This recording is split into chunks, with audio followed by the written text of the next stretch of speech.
郭宝玉替我谋划了取中原的大计。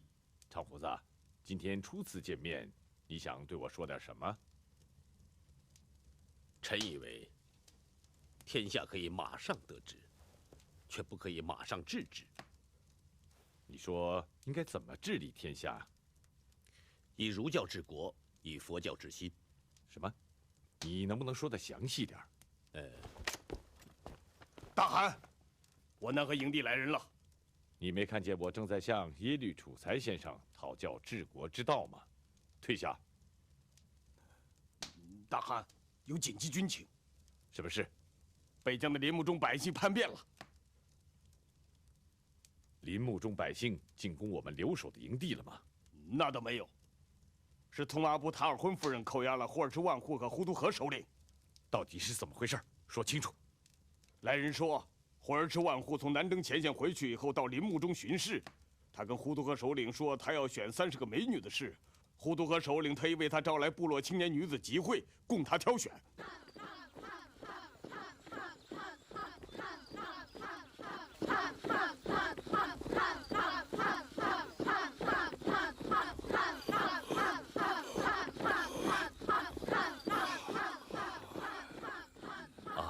万户，您看这些女子，一路上风吹的，眼睛有点疼。哦，那您就早点歇息吧。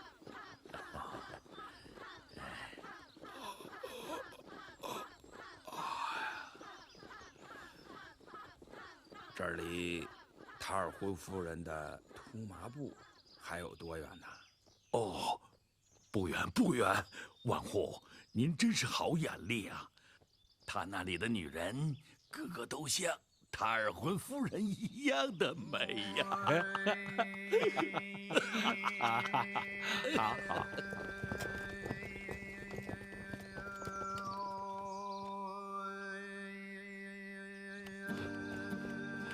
塔尔浑夫人，几年不见，你还是那么结实啊！霍尔之万户可是显老了，一定是为国操劳了吧？我老了吗？不，我还能骑练马拉硬弓，一顿能吃1只盘羊羔呢。是吗？霍尔之万户，请。请，你们都在这儿等着。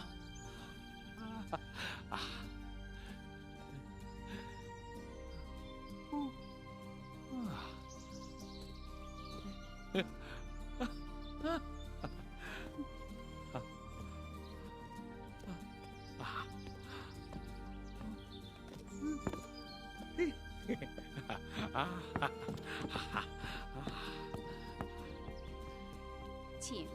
好。霍尔之万户光临小寨，一定是公务在身了。有点公务，可也不完全是为了公务。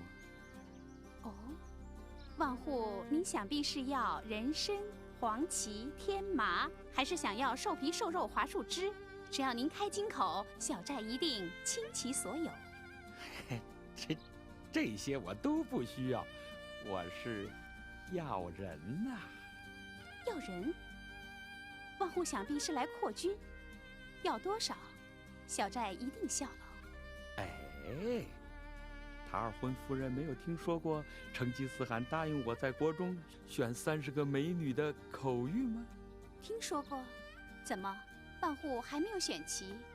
那可要抓紧哦。万户恐怕有50多岁了吧？刚过49岁。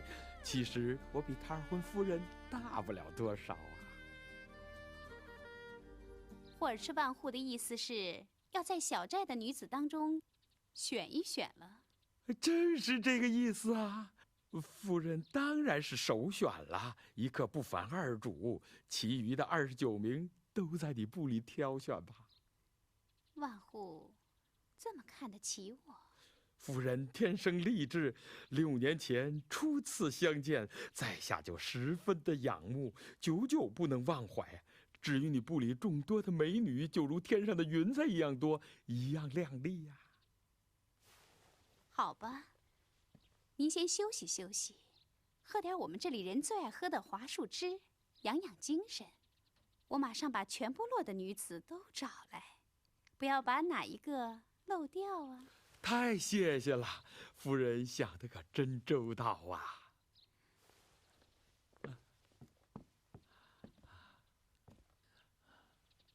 万户，您风尘仆仆的，是不是该打扮打扮？好马还得配金鞍啊！啊，好好啊。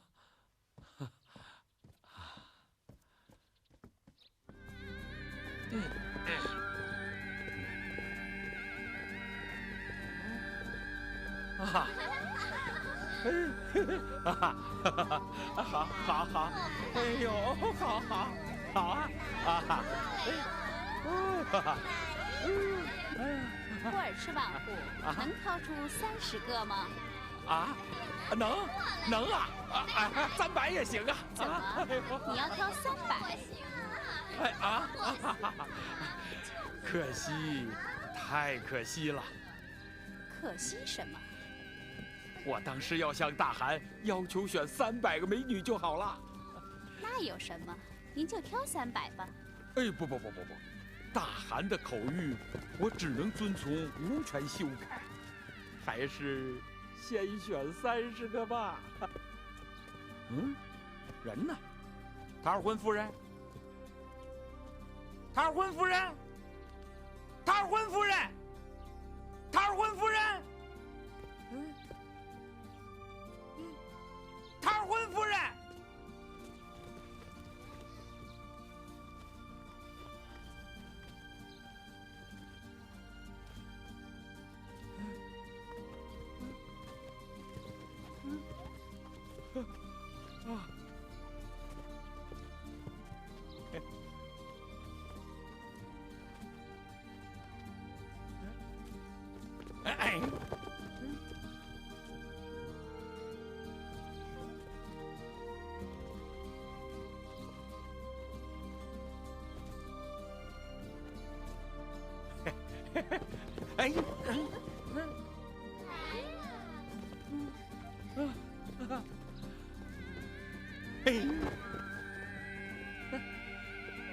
塔尔婚夫人，你跟我开什么玩笑？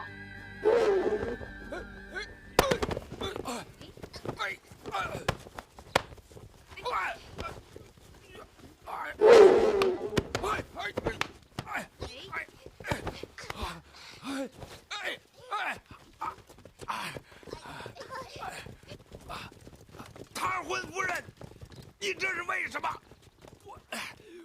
我是万户，是你的主宰。霍尔赤，你的眼睛长到头顶上了吗？把我们林木中人看成可以随意涉猎的张袍野鹿，随意可以捕捞的鱼鳖虾蟹了吗？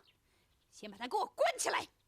塔尔婚夫人，我是大蒙古开国元勋，看中了你势力的殊荣，放开我，我还可以做你的新郎，否则我要发起雷霆之怒，你就后悔不及了。等一等。你想通了，嫁给我，我对你就像出生的羊羔一样，整天把你搂在怀里呀。给他大一点的洞房，放30条母狼陪伴这个老色鬼。哎呀，不，千万不要把我跟母狼关在一起呀！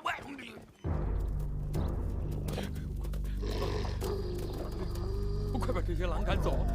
塔尔婚夫人，快把这些母狼赶走啊！怎么，你这么大的万户，又是成吉思汗的大蒙古开国元勋，还怕狼吗？怕狼有什么？何况我并不是怕狼，我只是讨厌狼。是吗？你如果是怕狼，我可以把他赶出去。啊？如果是讨厌狼，那就另当别论了。塔尔婚夫人，你别走啊！我是怕狼，我求求你，你把他们都赶走吧！啊，我求求你了。可以，等你什么时候想明白了，你应当怎样对待我和我的百姓的时候，我再把狼赶出去。塔尔婚夫人，你别走！你放心吧，这狼是我训练出来的，不会咬死你的。哎，塔尔婚夫人，让狼新娘陪新郎官霍尔赤，这大概是图麻布的特殊风俗吧？不要笑，别笑了。我的亲家胡都河没去救霍尔赤吗？他知道消息，马上就去了。乌都河大叔这么大年纪了，亲自来图麻布，想必有十分紧要的指教了。你把霍尔赤万户关起来了？有这事儿？怎么？哎呀，你好糊涂啊！霍尔赤是我们的万户，成吉思汗的大扎萨令里规定，以下犯上是要杀头的。成吉思汗的大扎萨令里有没有规定夺人妻女该处个什么罪呀？哎，话不能这么说。霍尔赤选美是成吉思汗以前就答应过的，成吉思汗的话就是蒙古的法律。再说，霍尔赤在自己的万户中选美，那也是合情合理的嘛，怎么能说夺人妻女呢？就算你说的有理，林木中百姓有几十个部落，分摊下来，我们图麻布也只不过1、2个，他为什么30个美女都由我来出？这也是图麻布的光荣嘛。呼都河，我尊重你年高德少，把你封为上宾，劝你不要同恶相济，以为我们图麻布可以任人宰割。什么叫同恶相济？难道你把成吉思汗委派的万户当成恶人？我提醒你，塔尔浑夫人，小心成吉思汗的大军踩平你的山寨。那好啊，1条狗也是羊，2条狗也是羊，来呀！在。夫人有何吩咐？把这吃里扒外的老不死跟霍尔赤关在一起。是，走！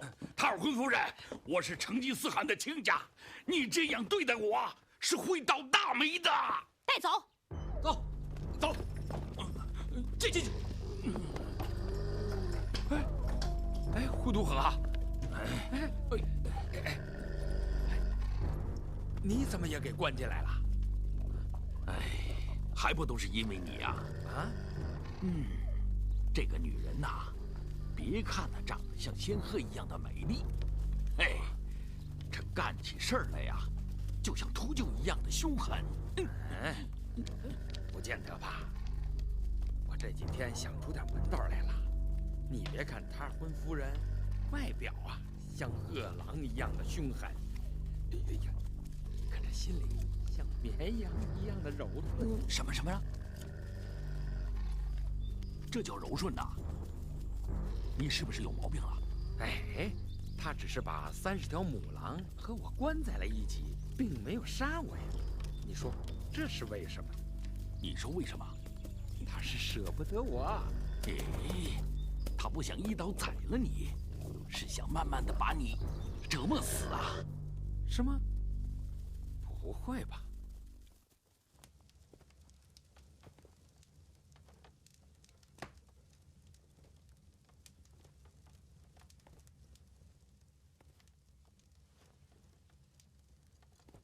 富汗，我们留守草原只有2000兵马，万一林木中百姓趁机偷袭，后果不堪设想啊！富汗，我们刚刚打下中都，就应该乘胜追击，消灭金。现在就退兵，未免太可惜了吧？长胡子，你怎么看？古人云：“欲速则不达。”就我们现在的力量，和宋、金、西夏的态势来看，我们即使兴兵南下，也是灭不了金的。你是个不吉利的鸟，那就应该放弃攻打金啊！我说过这样的话吗？哎，那你到底是什么意思啊？大汗，现在应该做的是偏师经略中原，主力回师草原，然后巩固后方，养精蓄锐，等待时机，再图大局。等到什么时候？等到金自己灭亡吗？别吵了。长胡子，你继续说。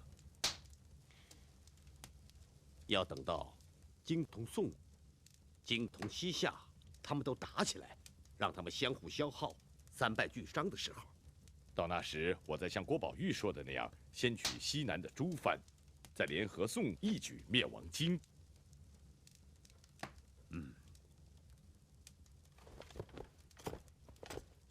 大汗，经使臣张行信道。哦，好，让他大帐觐见。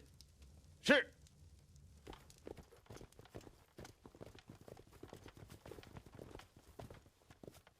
大京使臣左谏议大夫张行信参见大蒙古成吉思汗陛下。张大人，请起。谢陛下。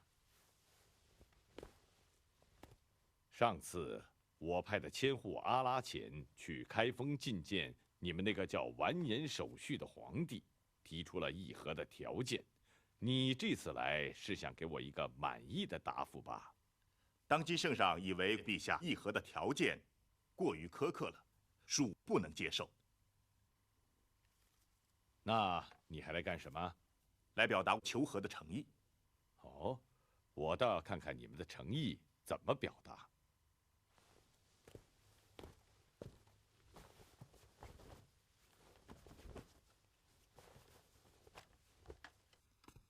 这是保存多年的您的先祖安巴海汗的遗物，现在归还大汗。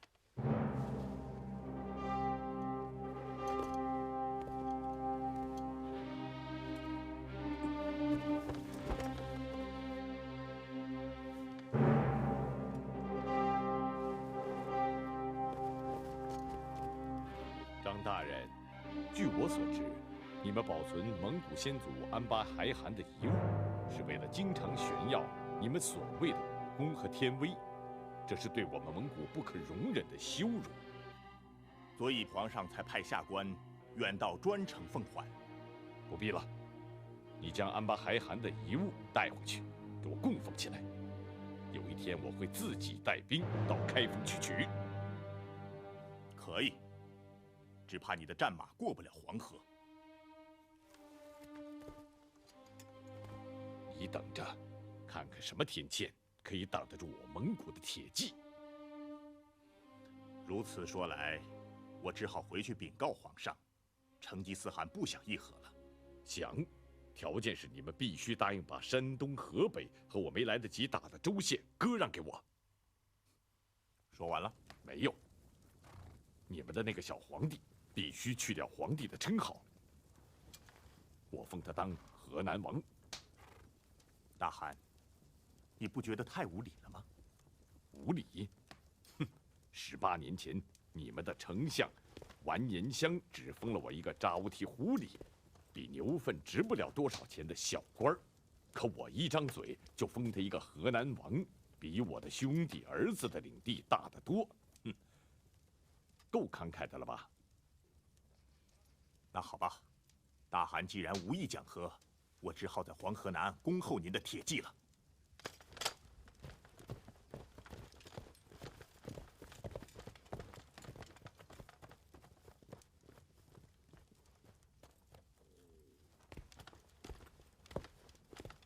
大汗，您提出的讲和条件，荆是无论如何也不会接受的。大汗，你不想回草原了吗？我正是要回草原。等金兵在黄河南岸布防完了的时候，我已经睡在草原的金顶大帐里了。那牙，你立即领5000骑兵为前部；博尔忽，你领5000骑兵紧随其后，发往林木中突麻部，救出忽尔赤和忽都河。记住，要用马刀悄悄地跟塔尔浑夫人讲道理。只要他明白了应当怎样对待我的官员，就适可而止。是。除木华黎、耶律阿海、明安等之外，10日后班师回草原。是。宋大汗。木华黎，你替我经略中原。汉人讲名正才能言顺，我现在就封你为太师国王，你是蒙古的头一个国王。不，大汗，臣不敢接受这样的封号。为什么？臣原本是一个效命于大汗敌人的门户奴隶，大汗不计前嫌，让我给你做贴身的纳克尔，后来又派我领兵打仗，为4节之一，现在已经身居千户高位。臣就是为大汗将黑头弃于一地，将一腔热血流干，也报答不尽大汗的大恩，怎么还敢接受这样连大汗诸子都没有得到过的封号呢？请大汗收回成命。你为我的敌人效过命，怎么？你是门户奴隶又怎么了？现在你是我的爱将，你用你的行为证明了你是我可以信赖的独当一面的领袖之才。我才不管你过去做过什么，是个什么，你就是我的太师国王了。这就是我成吉思汗的主张。不这样，我就不是成吉思汗。木华黎，快快谢恩吧。谢大汗隆恩。木华黎，太行以北我自己经略，太行以南就交给你的10万兵马了。木华黎受大汗这样天高地厚的恩惠和信赖，大汗，我木华黎一定不辜负大汗的重托，即使我还有一滴血，也将为大汗而流。我不要你流血，我只要你流汗。你们听清楚了，木华黎国王的命令就是我的命令，有谁不遵号令，木华黎国王有权替我砍下他的黑头。谨遵国王号令。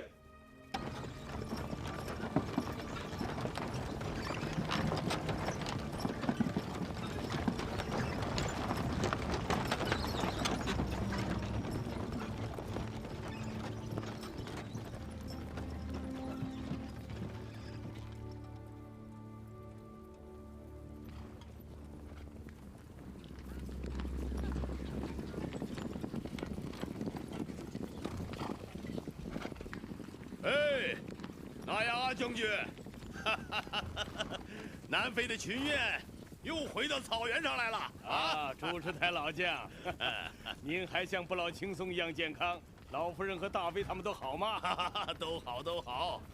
博尔帖大妃担心她的女儿和孙女，让你不必到营地里拜见，直接去林木中降服那批不让戴龙头的骡子阿尔浑夫人。哎。怎么，将军不舒服了？为救那个老色鬼，让我去打仗，我这心里真不舒服。哎，这个发型的老二马，这回得让他受点罪了。你出了汗，可要注意草原的秋风凉啊！是啊。哎呦，我真的已经发热了，那还不就地宿营？哦，对，就地宿营，就地宿营，下马！啊，纳雅病了，看来是受了点风寒。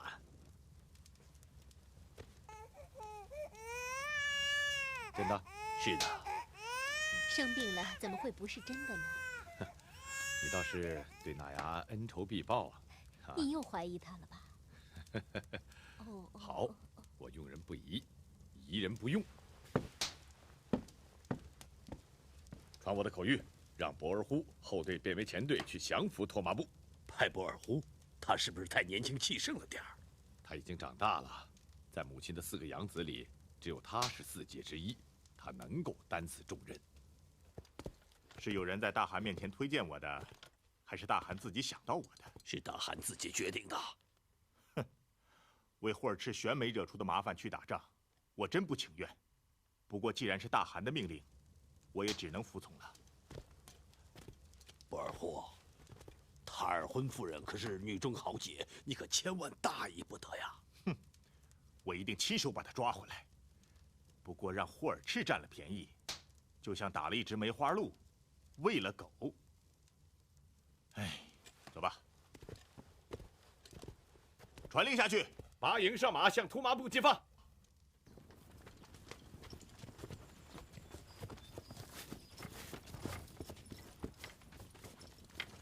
下马。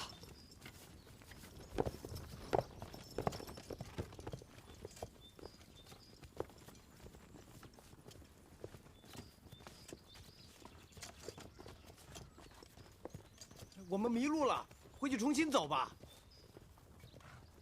你们在这儿等着，你们几个跟我走，到前面探探路。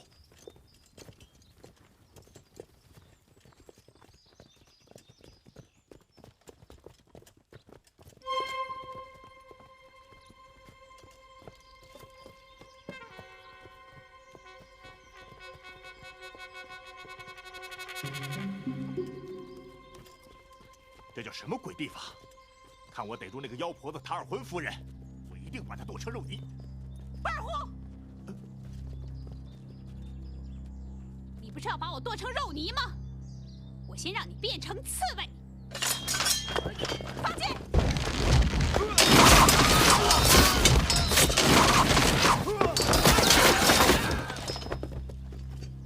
波尔虎，你还能把我剁成肉泥吗？呀！停下！波尔虎，你是成吉思汗母亲的养子，又是成吉思汗爱将4杰之一。你知道我是谁，还不引颈生死？波尔虎，我不是怕你，是不想杀你。我放你一条生路，回去告诉成吉思汗，我不想和他作对，我只是讨厌那个色鬼霍尔赤，他可以派人来讲和。我先杀了你再讲和。波尔虎，是你逼我杀你的，放箭！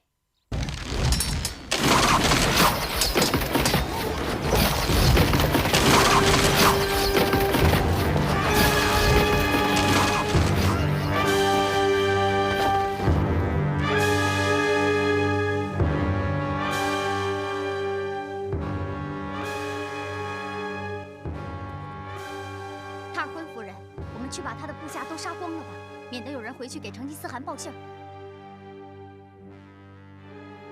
算了吧，我真的不想和成吉思汗打仗。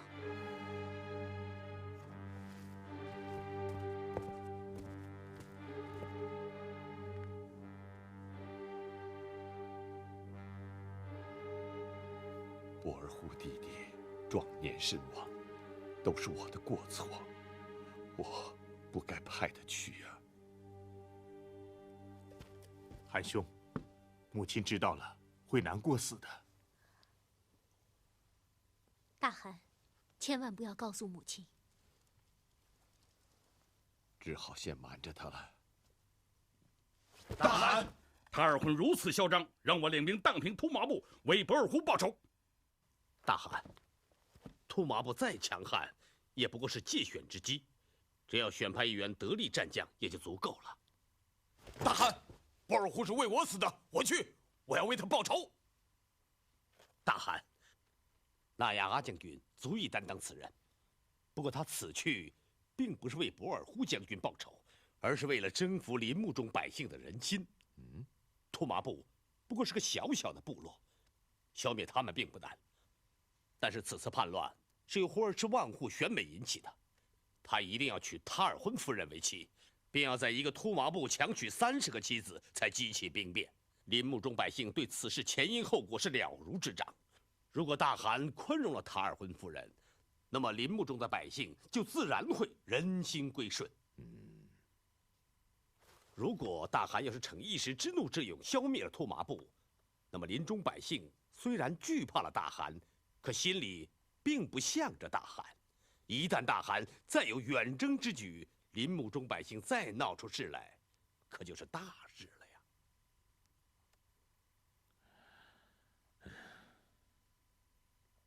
你的话我不爱听，可是又十分有道理。纳雅，在，去把塔尔浑夫人给我活捉回来。是。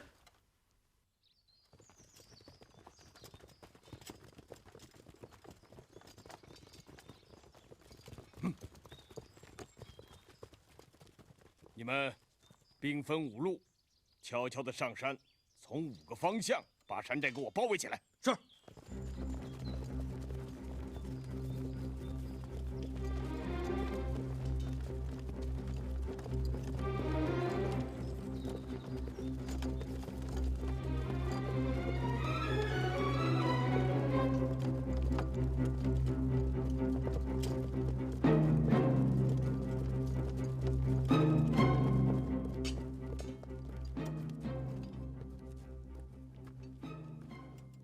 纳雅将军，突麻部已经被我们全部包围了。你们看，寨子里多静啊！塔尔浑夫人的部众也太贪睡了。好，我们马上让他们从睡梦中醒来，跟我上！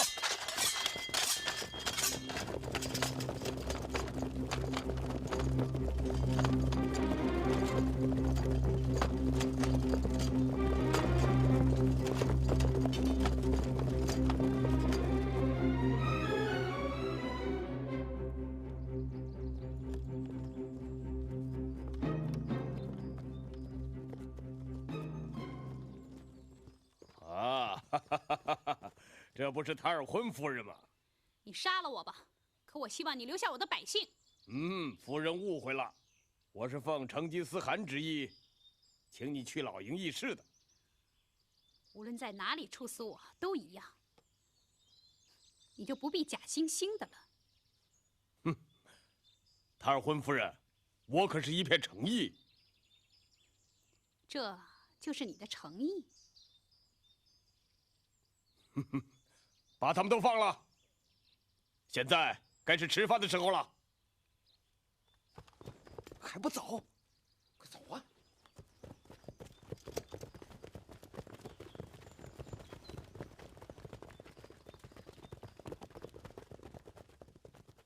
把他绳子解开，他是我们成吉思汗的客人。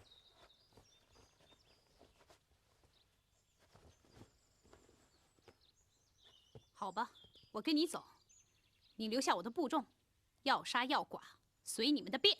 拿呀，拿呀，将军！拿呀，将军！拿呀，拿呀，安将军！拿呀，安将军！你总算来了，我差点让这个女人给喂了狼啊！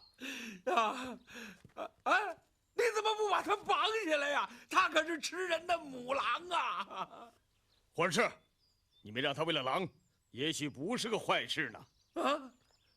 你这是什么意思啊？好了，你自己的事自己向可汗做交代吧。收兵回老营。塔尔浑夫人，请吧。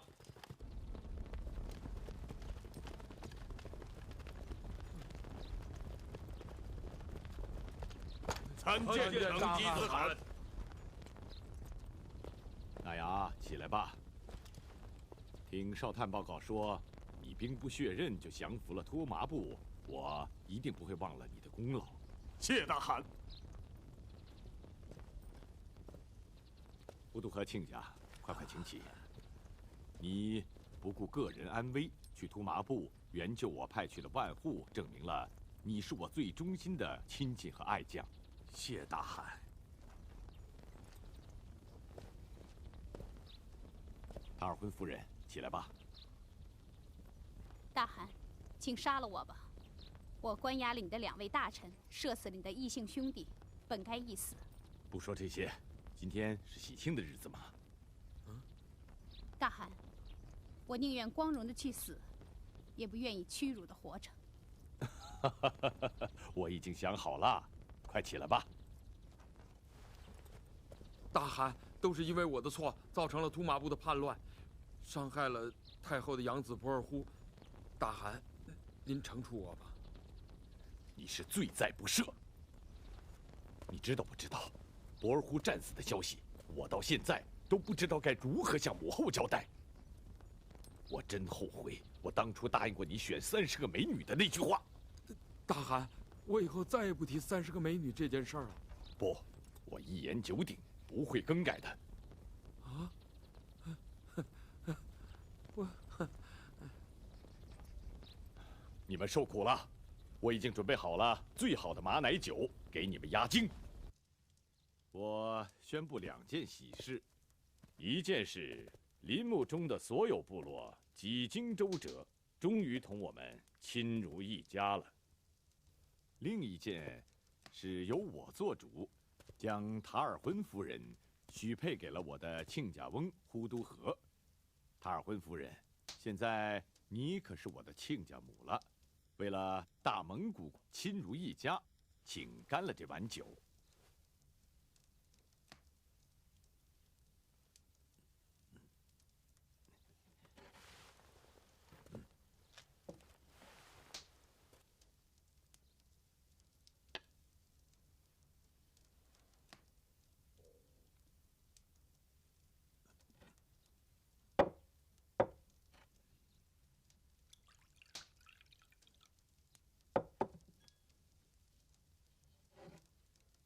大汗，我敬你一碗。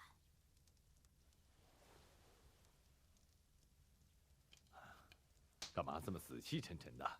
今天是喜庆的日子嘛。世纪呼图呼，大汗，奏乐。扎克敢布来了，他说他是来投奔您的。哦，在哪儿？就在帐外。今天可真是三喜临门，走看看去。啊，扎和敢布叔叔，走投无路的扎和干部，拜见成吉思汗陛下。哎，快快请起，快快请起啊！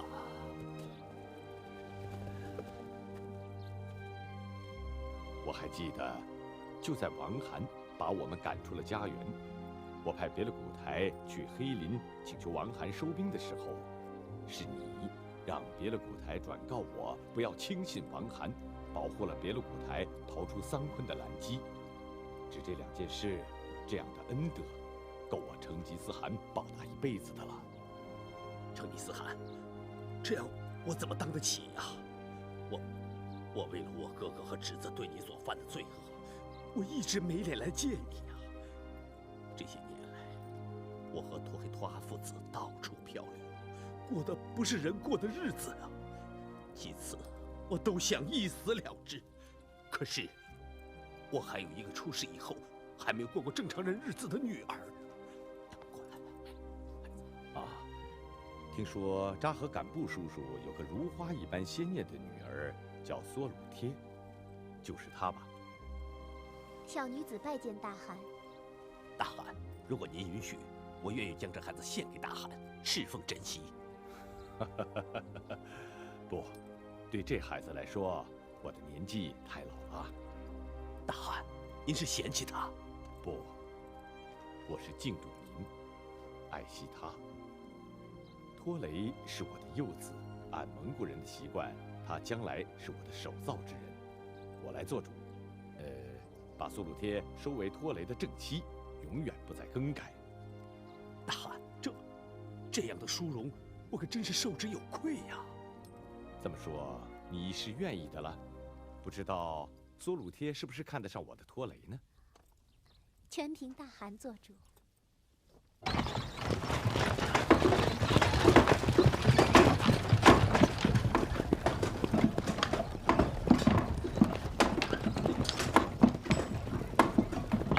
太阳汗的儿子屈出律同米尔契人在一起。是的。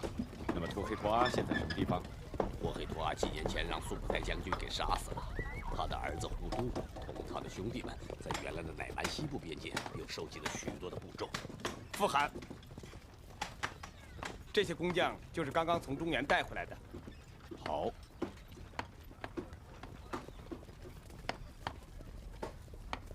苏布泰，扎和敢布带来了米尔契人的消息。古都同他的兄弟们在原来的乃蛮部边界又收集了许多部众，准备卷土重来。上次是我没把事情办好。不，你射杀了他们的父亲，杀伤了他们许多人，使他们成了中了箭的商鹿，带上套子的野马，已经是大功一件了。大汗，这次我不会放过他们，再去填好自己的伤口，脱掉脖子上的套子。大汗。哦，我认出来了，你就是那个会劈柴的书生。他现在是这些工匠的百夫长，这些铁车就是他制造的。好。我看中原人工程的器械不错，你会不会造啊？大汗如果需要，我可以学会。那就快学吧，将来有大用场啊。是。苏布台，这次出征估计需要走很长的路程。主持，你率领1万骑兵做他的后援。是，父汗。苏布台，你越高山涉大河，行军万里，一定要爱惜马力，不要让士兵放马飞奔了。你要注意节省行粮，途经荒山野岭，也不要让士兵无节制的围猎，免得拖延行军的时间。假如有人违背军令，你可以捉起来鞭打。凡是我认识的人，你要把他们押解来，由我处置；我不认识的，你可以就地斩首。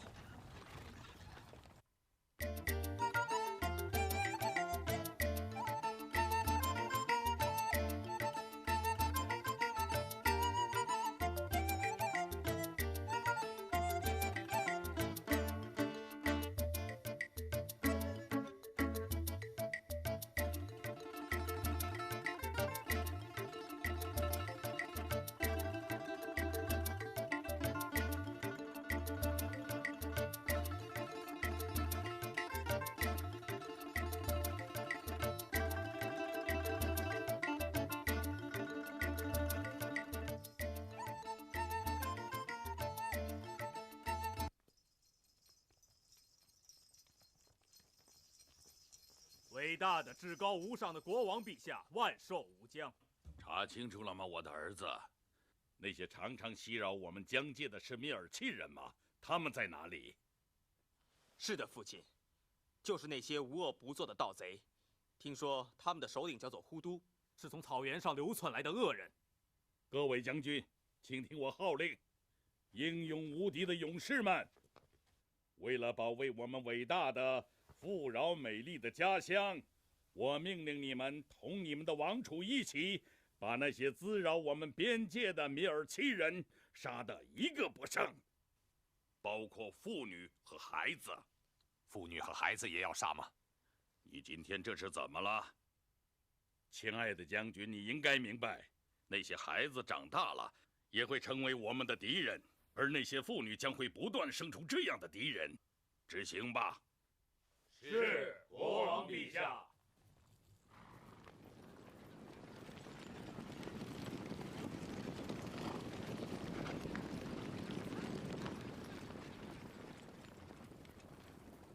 那就是该死的东方米尔契人吗？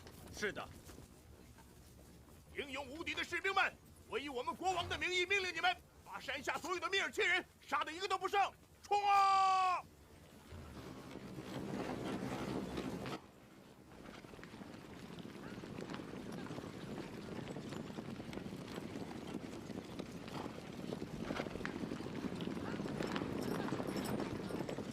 是谁抢先宰杀了我们的这些刀下之物？是谁抢走了这些本该属于我们的缴获？是谁？从死者身上的刀伤看，是一批训练有素的骑士们干的。一定是一批我们从未见过的神秘而可怕的人干的。神秘可怕，只有我们把死亡和愤怒加在他们头上的时候，才是最可怕的。走，跟我走！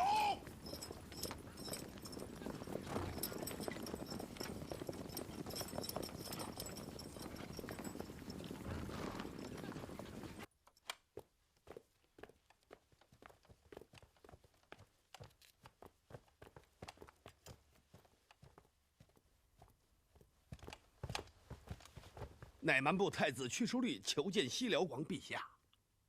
有一位久闻大名的不速之客，我想让你认一认，带上来。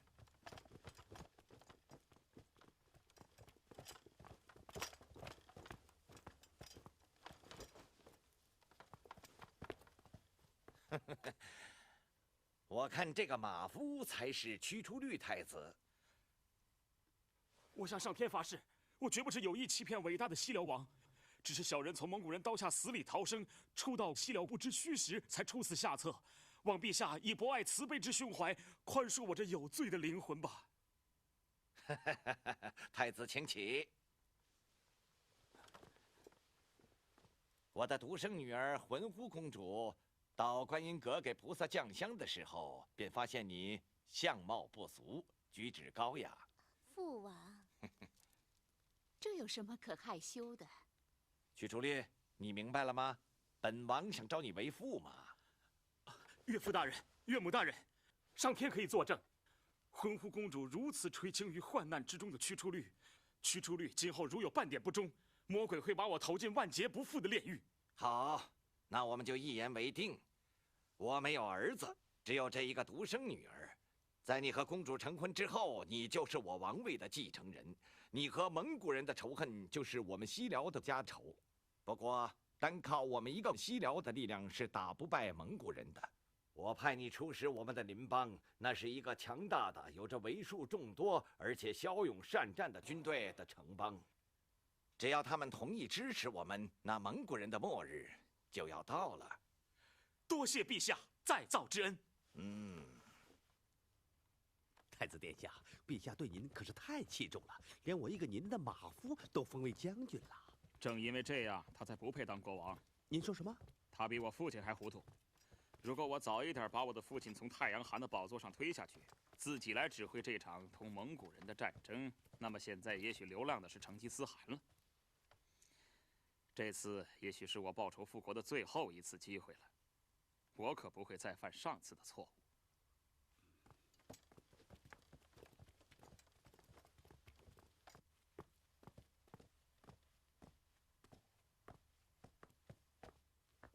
伟大的国王陛下，西辽派使者来了。我从不同西辽人往来。这个使者倒是来自乃蛮的人。那些乃蛮人更是我的敌人，把他们都赶走。他说他本来是蒙古乃蛮部的太子，他同国王来商讨如何打败蒙古人。蒙古人？什么蒙古人？据他说，就是那些消灭蔑尔乞人的神秘人。那又当别论了。你去传各位将军，让他们都过来听一听，来自东方的这些怪物是些什么货色。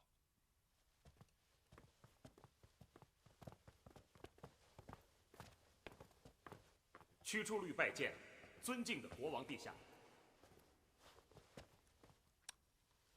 驱除律太子，我想听一听蒙古人的故事。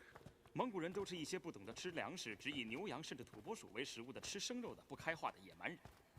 我听说你们还被他们给灭亡了。这正是我要告诉尊敬的陛下和王储殿下，他们之中出现了一个叫成吉思汗的领袖，他简直就是魔鬼的化身。他带着这些野蛮人，把死亡带给了整个草原。现在他已经在东方的草原建立了唯一的汗国，并且说下一个攻击的目标就是您所统治的这个城邦。为什么？我们并没有招惹他们，因为他要征服更多的地方。胡说！我和忠于我的将士们是战无不胜的。尊敬的国王陛下，他正是听说您自称是战无不胜的，所以才感到愤愤不平，蓄意要挑起这场战争的。我倒是真有必要教训教训这个成吉思汗了。如果伟大的陛下要攻打蒙古人的话，我愿意为您的前驱。我草拟了一份协议，是不是可以请您听一听呢？你念念。乃蛮驱除律与伟大的至高无上的陛下为共灭西辽特定协议如下：尊敬的陛下，如果您的兵马从西面进攻西辽，驱除律汗从东面进攻西辽，两军会合于西辽都。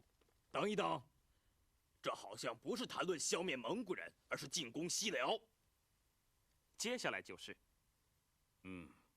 我很有兴趣，继续念。如果您的兵马赶在前面，则直到阿里马里、呼探城和可什哈尔城为止的西辽地域，均为尊敬的陛下所有。如果驱除律汗首先得胜，上述地域均属乃蛮驱除律。无论谁首先得胜，我们都将共同合力讨伐下一个主要的敌人，那就是野蛮的蒙古人成吉思汗。父亲，是不是再考虑考虑？不必了。我们签署这个协议，是为了要消灭蒙古人。我绝不允许你们背信弃义。我怎么敢欺骗伟大的陛下您呢？阿里，把他带下去吧。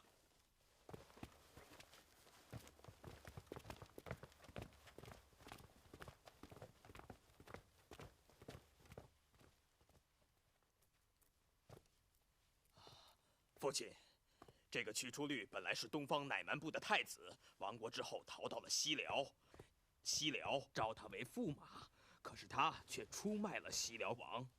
父亲，这样的人是不可靠的。只要有利可图，我们就不管他是什么人。我知道他是一条狼。等他同我们一起打败了蒙古人之后，我知道把他圈在什么样的笼子里。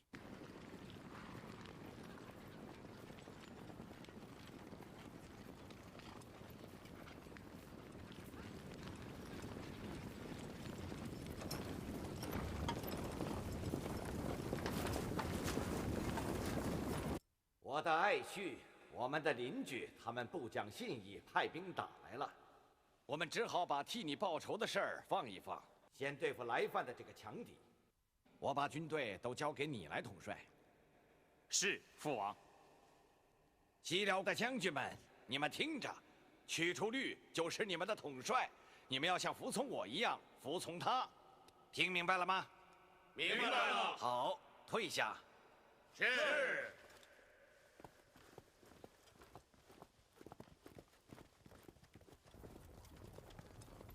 博黑托阿的儿子们都杀掉了啊，都给杀掉了。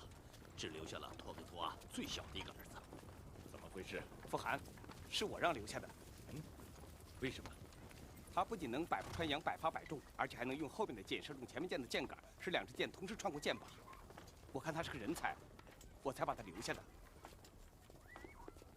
那就是说，如果他愿意，就可以用后边的箭射中前面的箭杆，两支箭同时穿过我的胸膛。敌主之后不可留，把他杀了。是，傅寒。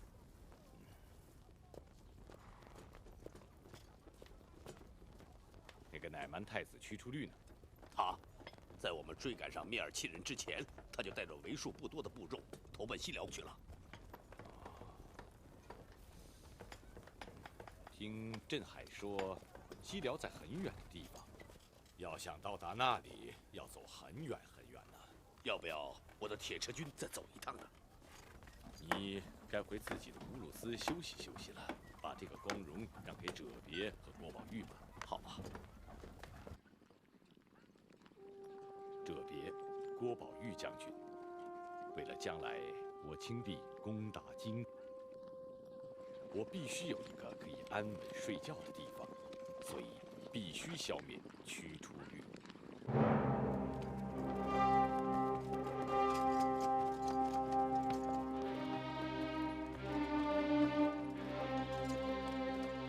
父王，宫廷里一个人都没有了。什么？你的驱除律呢？驱除律到哪儿去了？来人！陛下，陛下，驱除律他，驱除律怎么了？驱除律他反了！什么？哎呀！驱除律，你不能恩将仇报，伤害你的恩人。公主，我对上天发过誓，容不得半点对你的不忠。你现在是王后，你要把国王怎么样？请岳母放心，只要他放弃王位，我保证封他为太上皇，像对待亲生父亲一样对待他。好，我让位，我让位。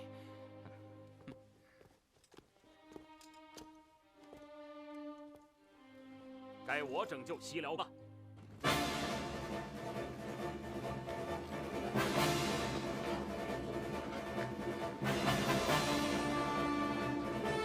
就在西辽邻邦的军队进入西辽边境时，哲别和郭宝玉的军队已经攻破了西辽的另一处边境。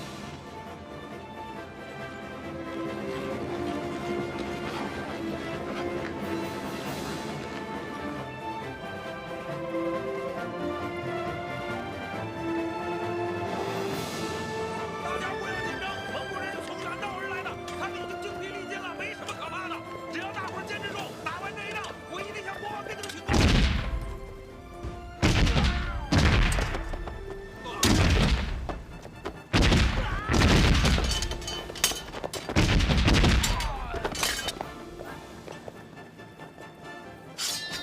蒙古勇士们，给我冲啊！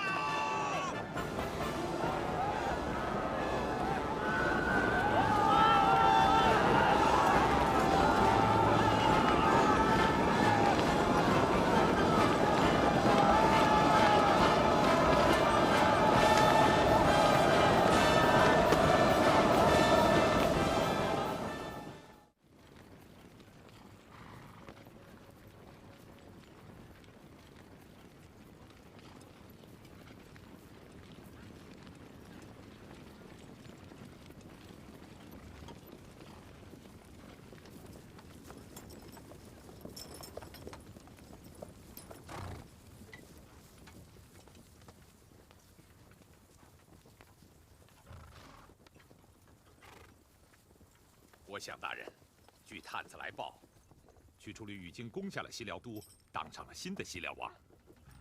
这么说，从阿里马里呼探城到哈尔城，这些都是驱除律的所有了。看来我们只能无功而返了。不，我们还从来没有受过这样的愚弄。不要管他，王子殿下。我们首先要攻下这座城，它是我们的。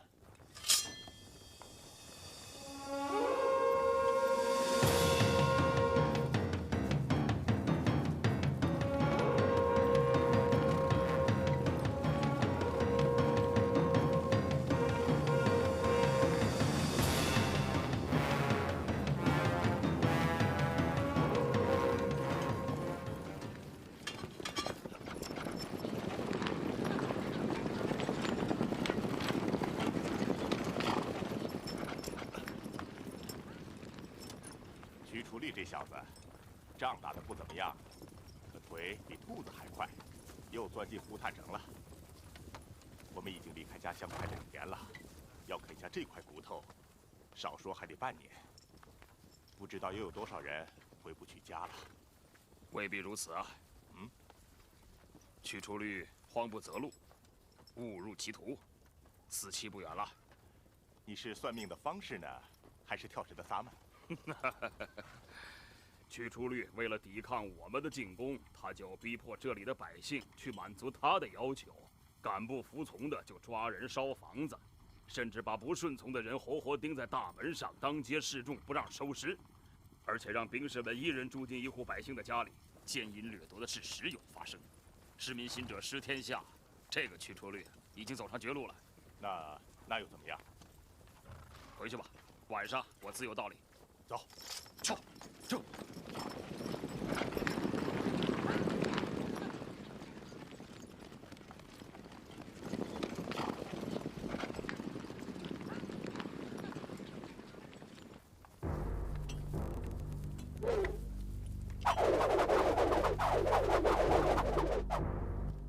成吉思汗的汗国里，有讲7种语言的臣民，有各种习俗的百姓。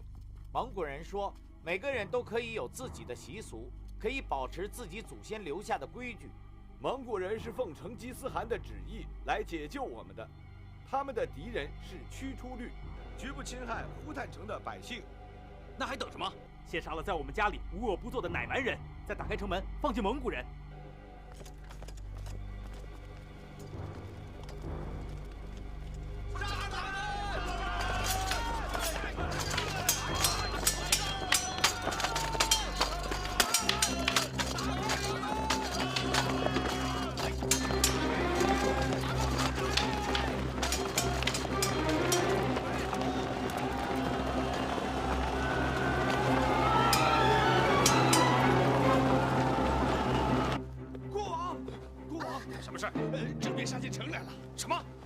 杀进城来了！国王，我怎么办？国王，你要干什么？我要你为我保持贞洁。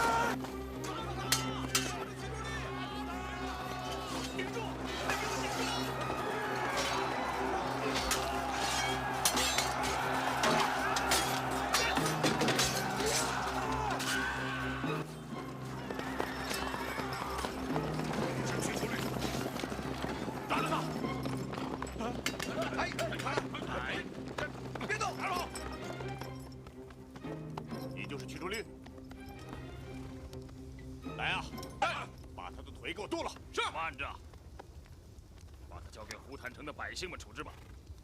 快走，走！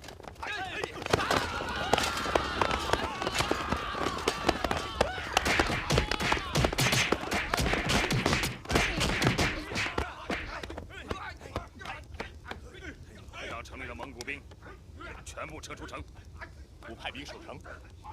这里的老百姓会替我们守城的。伟大的国王陛下。正如探子所报，蒙古人有一支军队，正从东边杀来，占领了西辽许多城池。西辽恐怕是朝不保夕了。尊敬的陛下，唇亡则齿寒，我们不应该坐视不救。难道你忘了上次去除率被蒙的事了吗？对于这种小人，我们现在还有必要伸出救援之手吗？不，绝不。可是从另一方面考虑，我们倒是不该袖手旁观。西辽这只羔羊，不应当让蒙古人吞下去的，应该完完全全的归我们所有。我还听说去除率是在走投无路的时候投奔了西辽王的。西辽王还招他做了驸马，屈出力却像只贪心的骆驼，夺取了他岳父的权利。这次我要亲自带兵出征攻打西辽。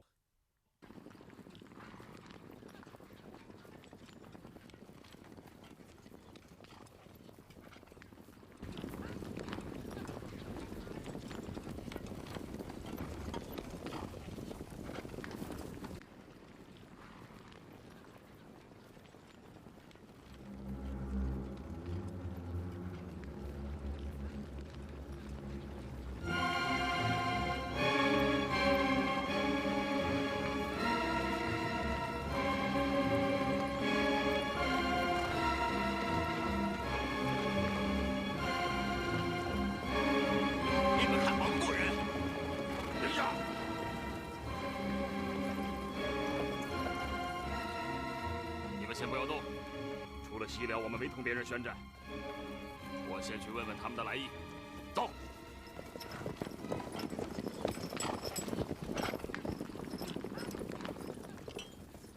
请问来者是何方兵马，意欲何往？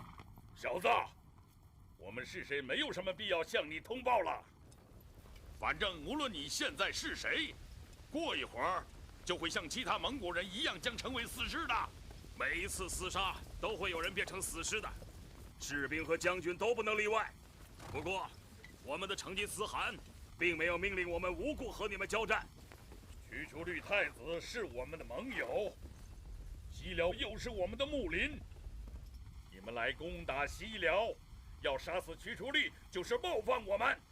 告诉你们的统帅，准备用头颅赎罪吧。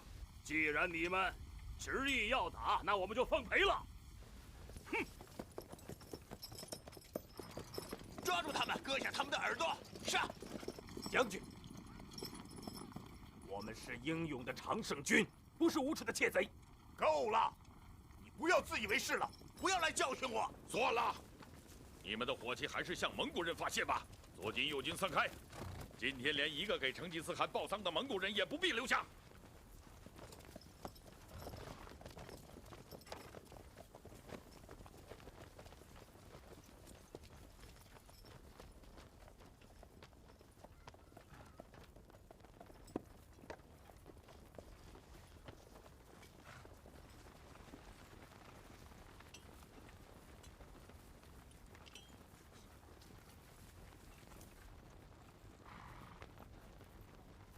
可以开始了，啊！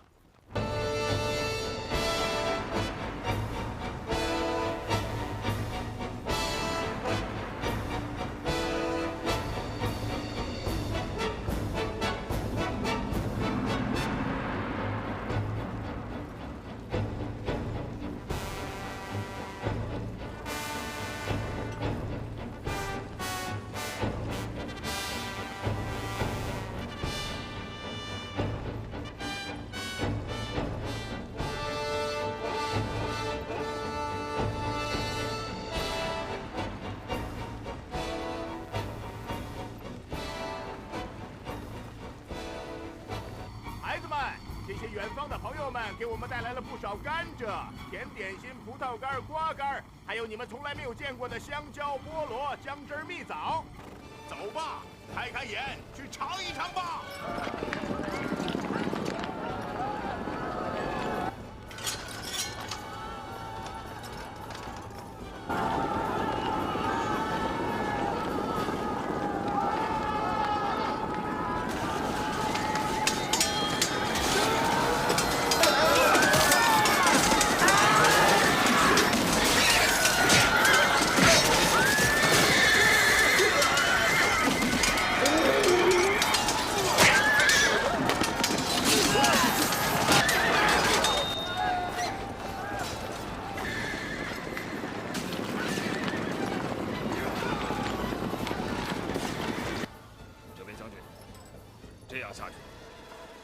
吃掉不可。看来这些敌人还挺难对付的。郭将军，怎么办？用成吉思汗的掏心法，先攻打他们的两翼，中间撕开口子，直取他们中军。好办法！孩子们，给我上！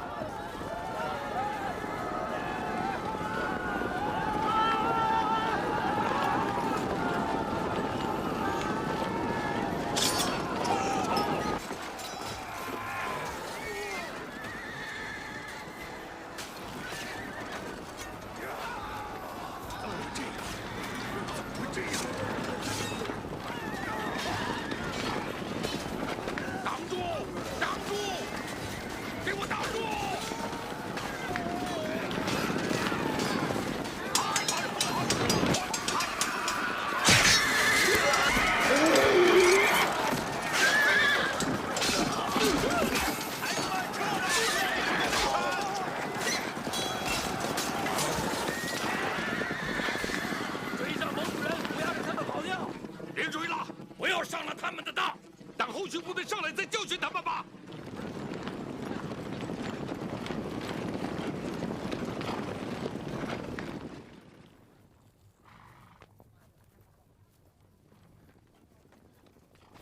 你说他们这算什么？回去禀告成吉思汗吧。等成吉思汗发令让我打回来的时候，我一定要活捉那个爱吃甜食的骄傲的家伙，他太无礼了。对，撤，走。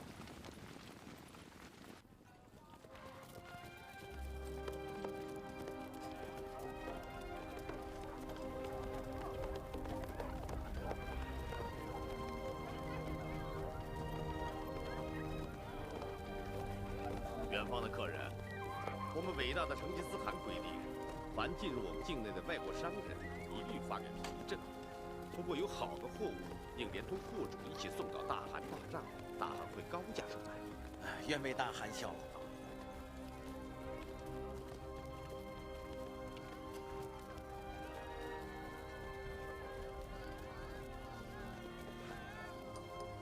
哦，看一看，多好的盘子啊！上面还有印花儿，您买一个吧。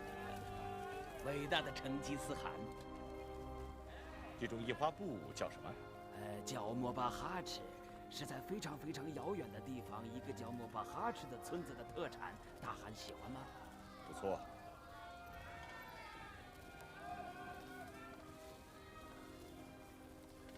啊，这种带织金的缎子什么价钱？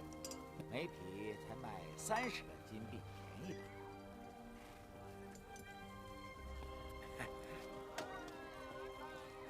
把他们3个带到府库去见识见识，然后把他带到金帐见我。是。走吧。走。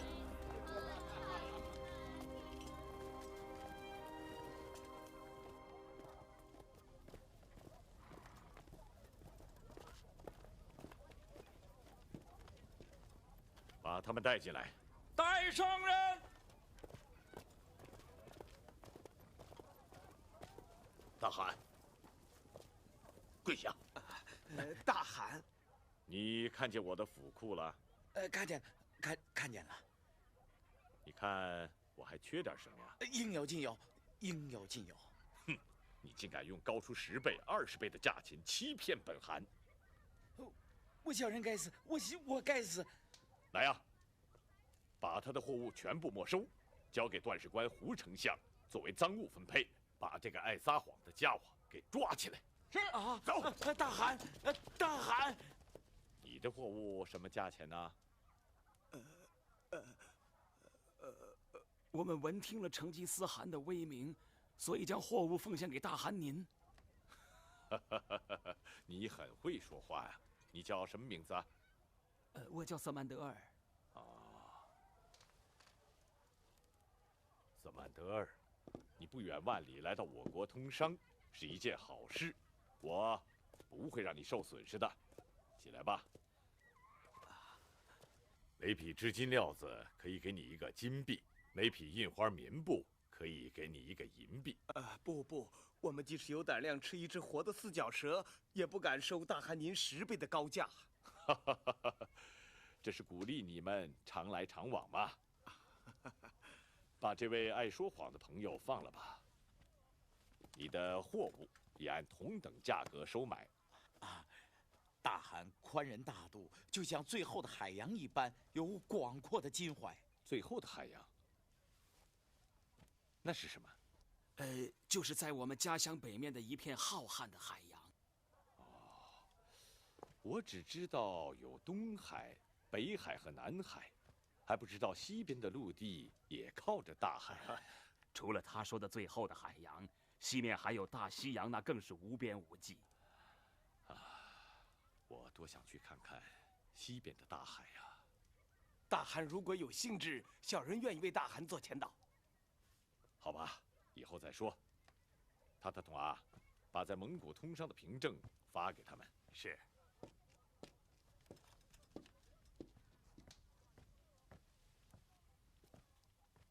这是你们通商的凭证。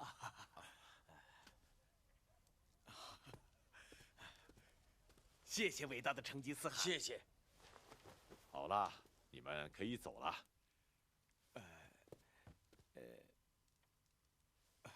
伟大的成吉思汗，我愿意做您的臣民，您答应吗？当然可以。你还可以在我的韩国卖你的货物吗？谢谢大汗。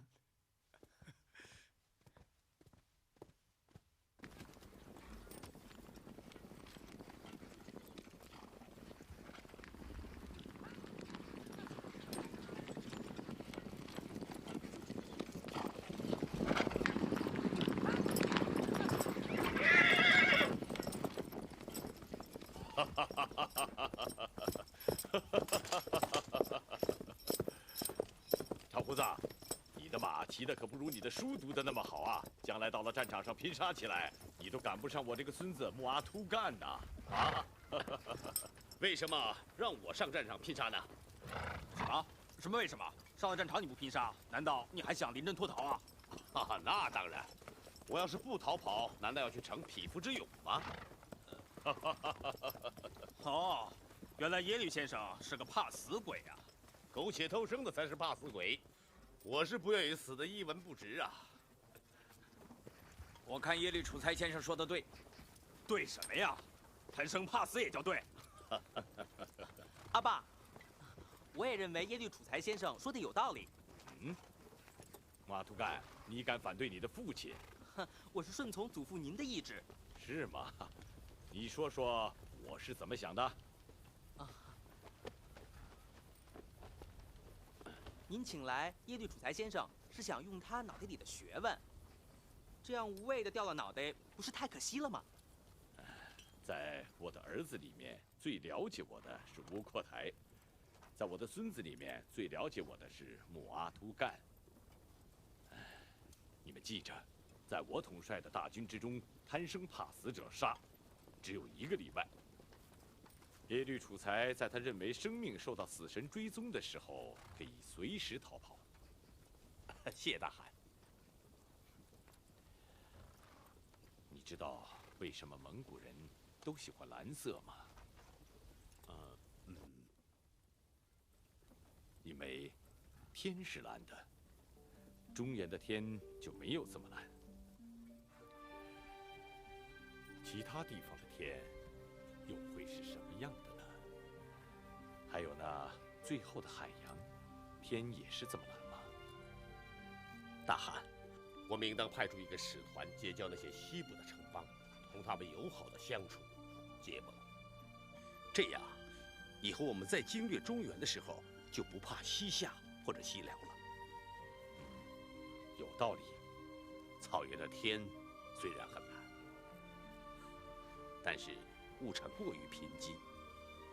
我们应当派出一个商队，把从中原缴获的财物运到他们那里，换回我国所需要的衣物和布匹。怎么样？他的脑袋里产生的一个计谋，抵得过10000士兵的冲锋。我马上派商队去他们那里，同时结识一下那些西部的城邦。然后呢，再看看我能不能和他们呢进一步的交往。好啊，好啊，这可是件好事，我们也要做生意了啊！大汗，是不是先派使者到他们那里沟通一下，等他们带来了那里的消息之后，商队再出发吧？没这个必要，我们派去的是商队，又不是兵马。你是个商人，通商的事就靠你了。愿为大汗效劳。多台，你可是我们蒙古人里的第一个商人，往后我们不能总靠打仗增加自己的财富，也不能只靠别的国家的商人把东西运进来。我们要像耶律楚材说的那样，要同别的国家通商。这件伟大的事业就从你这里开始了。多谢大汗器重。好吧，出发吧。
多代百户长，过了沙丘就到我们的目的地了。啊，哎呀，长时间，总算是到了能做买卖的地方了。是啊。多漂亮的花瓶啊！来买吧，我的这把刀多漂亮啊，是纯正的埃及货，快来买吧！看一看，还多好的物品啊！好了，不要上开！我们城市安宁的保护者，光荣的大将军来了！这就是他们这里的国王吧？不，他只是这座城市的最高执行官而已。是这样，他现在成了了不起的人物。你们认识吗？啊，我们年轻的时候放开铺子一样。放开！快让开！不过那个时候，他总到我铺子里去找酒喝。就因为他是国王母后的娘家侄子，所以才有今天的威风。说大话用不着虎头金牌，反正舌头在你嘴里，闲着也是闲着。哼，你不相信？那你等着。哎，老朋友，你一向可好吗？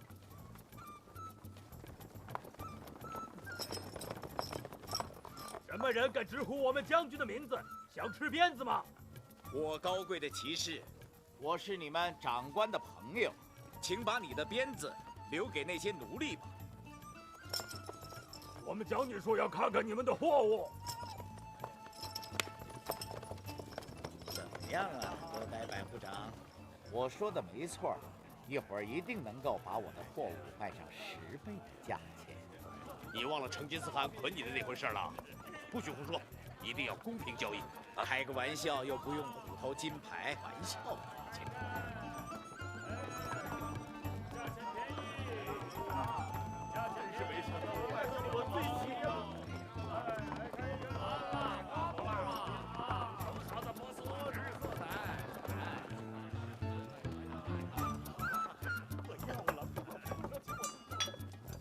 怎么蒙古人会有这样纤巧的技艺、珍贵的珠宝？这些大都是从女真皇帝那儿缴获来的。哦，简直想不到，恐怕我把整个内堡都送给你，也换不来这些财宝吧？啊！他在赞美我们的货物。成吉思汗是天下最伟大的君主，全世界有能力的人都愿为他效劳。你又在撒谎了。不，这绝对不是谎言。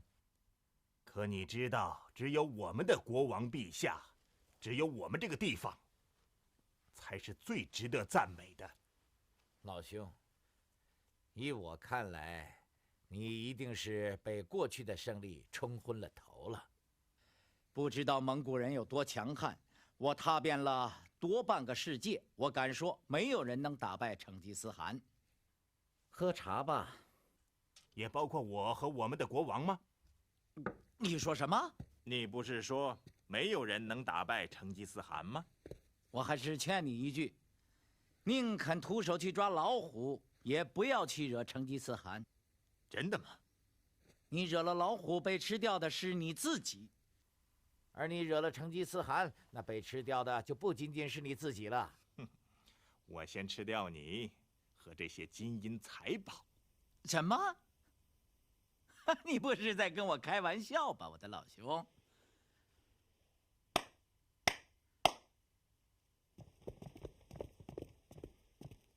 把这个人和蒙古商队全抓起来，货物全部没收，张贴布告。我要处决这500个蒙古奸细。啊！不，你不要这样做！你真要这样做，不，别这样，饶命啊！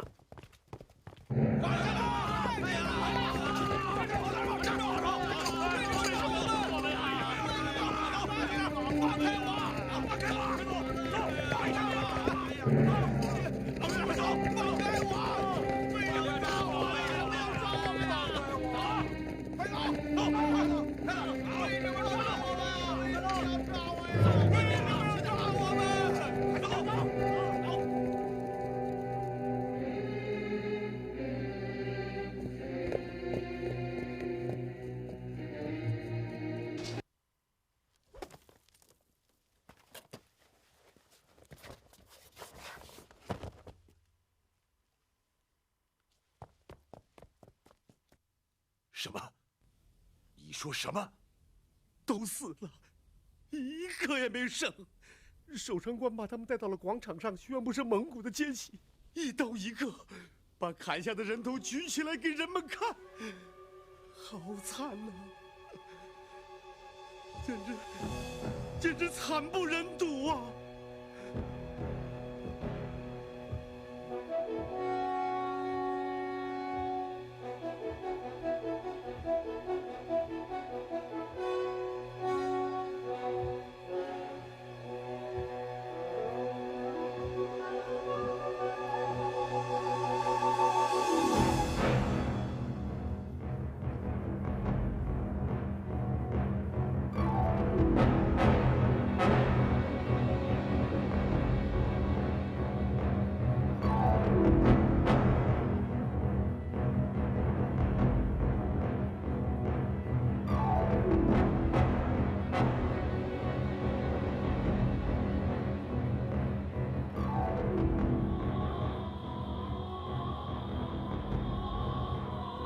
升天呐！终日须臾的沃南河水，不发一言的摩尔汗山，他们可以作证。杀害无辜，他们是战乱的招祸者。他们的马刀不是在疆场上光荣的取胜，而是杀了我499个手无寸铁的商人。我无法按耐心中的悲伤与愤怒。长生天，请赐给我复仇的力量吧！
向长生天祈祷了3天3夜了。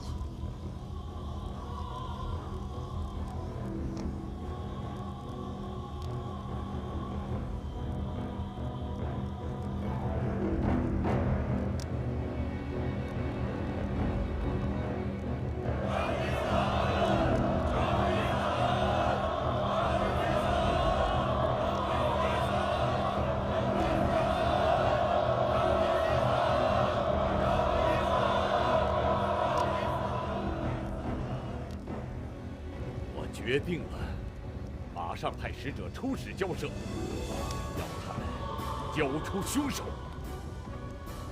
我们是去通商的，他们为什么要这样做？一定要惩罚杀人者。对杀人犯用不着言语，应该用刀子来说话。出兵征讨杀人凶手。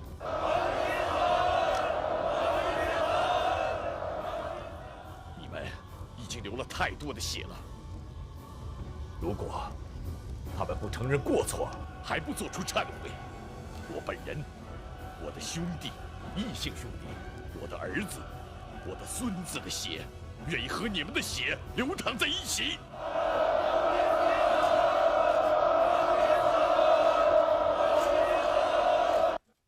他这么做算什么？是无耻的窃贼。他处决的是500名蒙古奸细，那是他胡说。我敢用我的头颅发誓，这个贪财如命的撒谎者，有理智的人连一只羊都不让他去看管，他有什么资格当整个城池的守护者？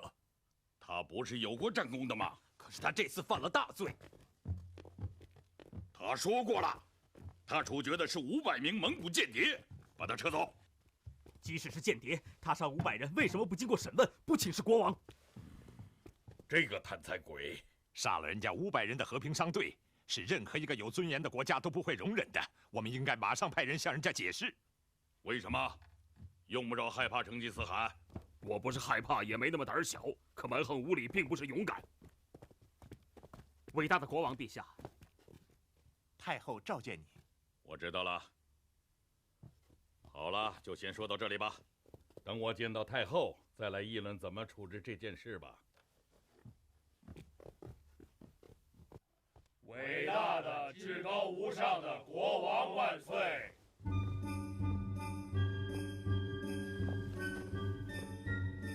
向我们敬爱的、仁慈而宽厚的世界上最伟大的母亲、尊贵的太后致敬。到我身边来吧。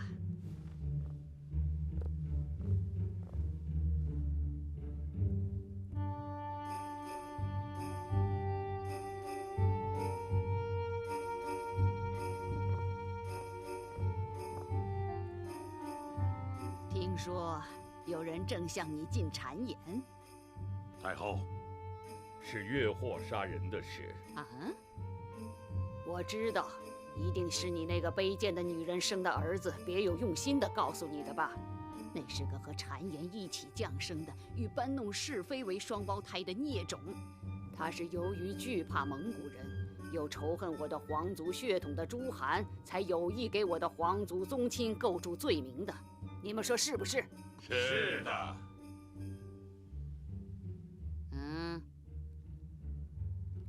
是的。那好，那个卑贱女人生的儿子，用他自己的行为证明了他低贱的血统。他低贱的血统不配做我们皇族的王储，只有皇族王妃所生的王子，血统纯正，才配做王储。祖母，只有你的小儿子才是你最合适的继承人。太后，太后英明。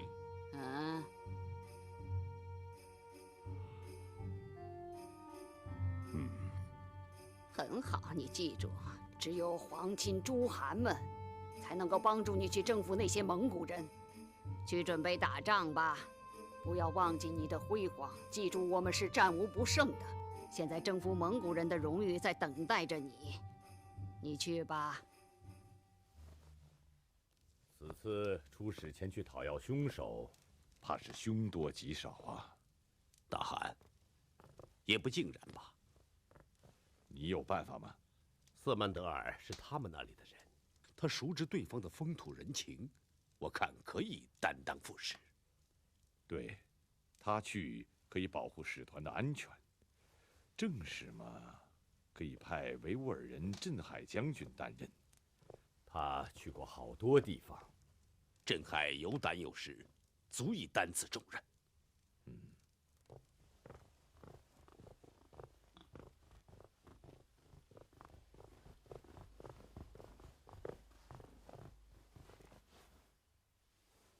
大蒙古使臣镇海奉成吉思汗之命拜见尊敬的国王陛下。蒙古使臣阁下，本国王是宽宏的。你们是因为你们的成吉思汗派遣大批间谍刺探我国军情，破坏睦邻关系的事情来道歉的吧？国王陛下知道，古老的东方有句非常有意思的成语吗？什么成语？掩耳盗铃。什么意思？是说一个窃贼去偷别人家的铜铃，愚蠢的以为堵上自己的耳朵，别人也就听不见铃铛的响声了。大胆！国王陛下，在贵国那座边城发生的事件，的确是那个城的城主因贪财抢劫了我国的商队，虐杀了我们的500名商人，这是骇人听闻的罪恶。那500人是奸细。有谁听说过或见到过500人走在一起的奸细吗？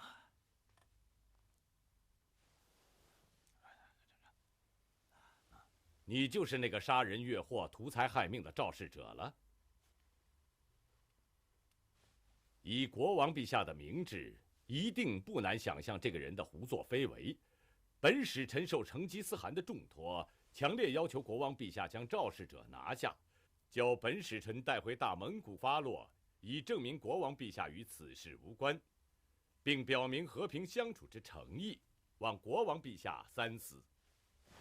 本国王不必三思，处决蒙古奸细是本国王的旨意，消灭一切挑衅者是本国王的宗旨。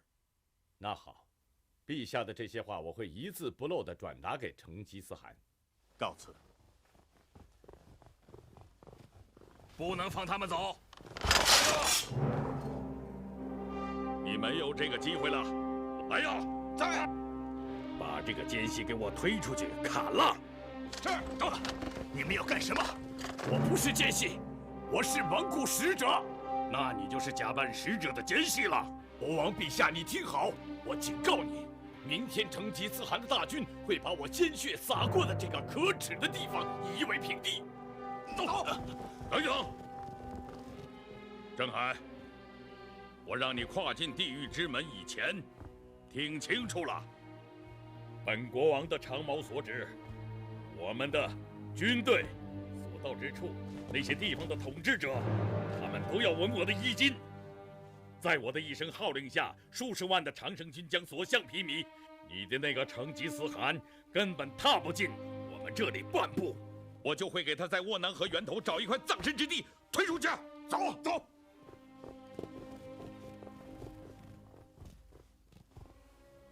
国王陛下，还有2个留着干什么？我自有我的道理，把他们押进地牢去。走，走，走。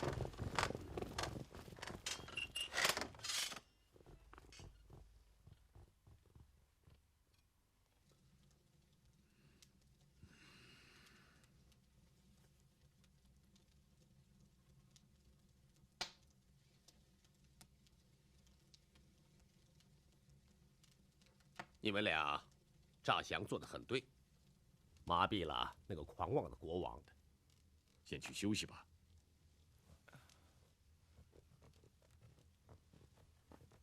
大汗，如果说杀了我们的商队还可能是误会，这次杀了我国的使臣就是公然宣战。父汗，他们2次杀了我们的人，这个仇一定要报。镇海先生被害，他是跟大汗一起喝过班朱尼湖水的功臣。是在我们最困难的时候投奔大汗的，他不能白白的死去啊！大汗，我带军队再去一趟，把那个国王和那个杀人越货之徒都给抓来。对，我也去，把他们抓回来，拔掉他们的牙齿，再砍掉他们的脑袋。父汗打吧，父汗打吧，打吧，打吧！大汗，这一仗势在必打，你还等什么？等着哲别和郭宝玉的消息。我已经通知了驿站，派加急使者去打探军情了。大汗，耶律不花的屯垦，是不是应该马上进行啊？耶律不花在，我给你2万人，在西边有沃土的地方去屯垦。我想，我进行的这场战争会是很长很苦的，你那里将成为我可靠的依托和后方。我明白。哎，如果哲别的智谋也像他的剑法一样，征讨西辽的战争，我就不会那么担心了。可他身边有一个智勇双全的郭宝玉呀。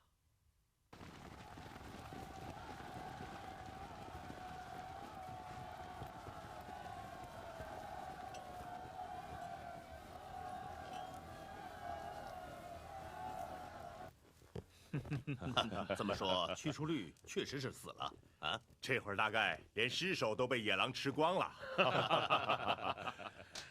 你们是不是同西辽邻邦的军队遭遇了？是的。来，上面坐。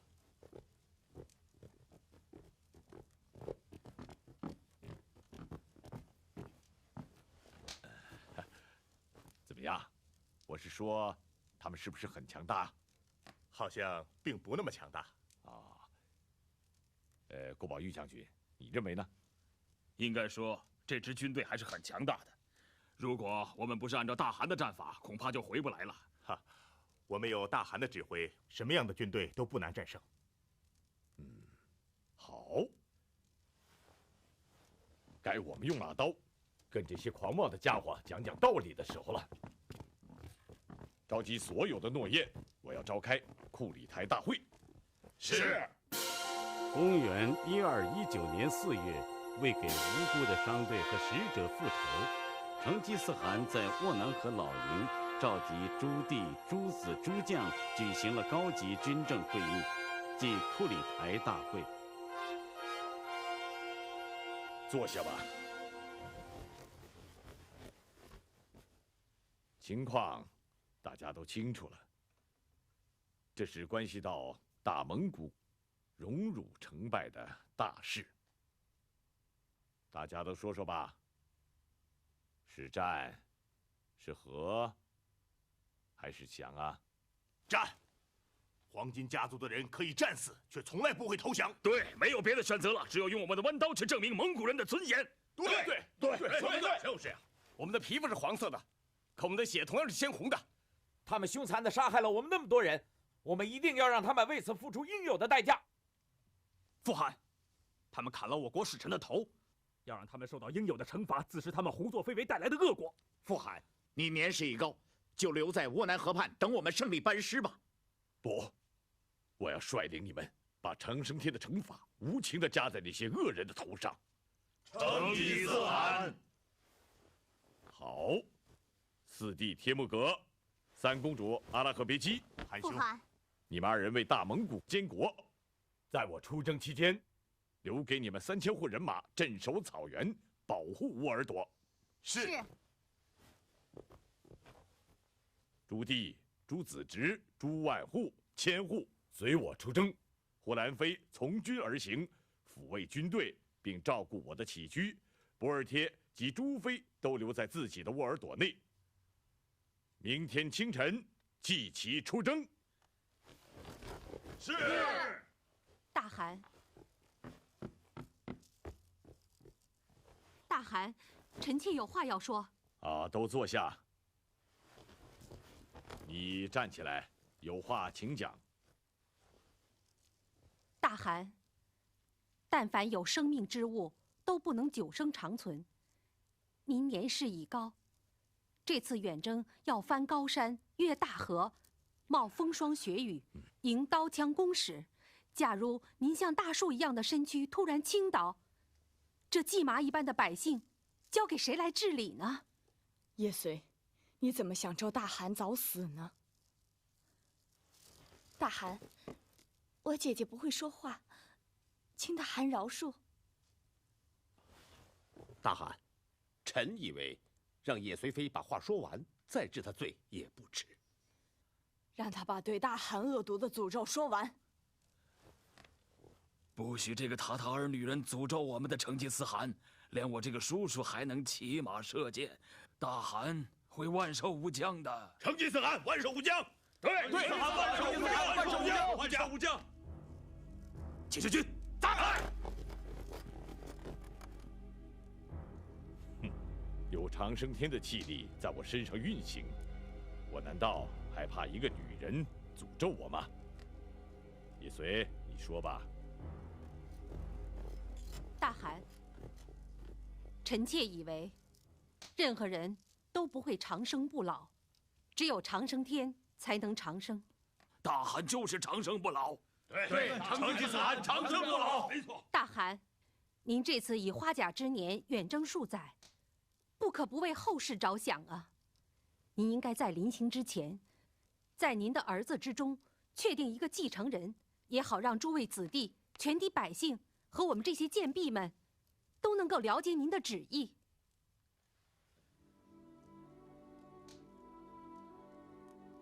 耶律楚材，你怎么看？汉人将立诸大事黎明为国本。叶随妃虽为女流，但是她的见解却使须眉男子感到羞愧。博尔硕，你以为呢？臣以为传国是件大事，是应该及早确定才对。我不如叶随妃有远见。叶随妃，你坐下吧。谢大汗。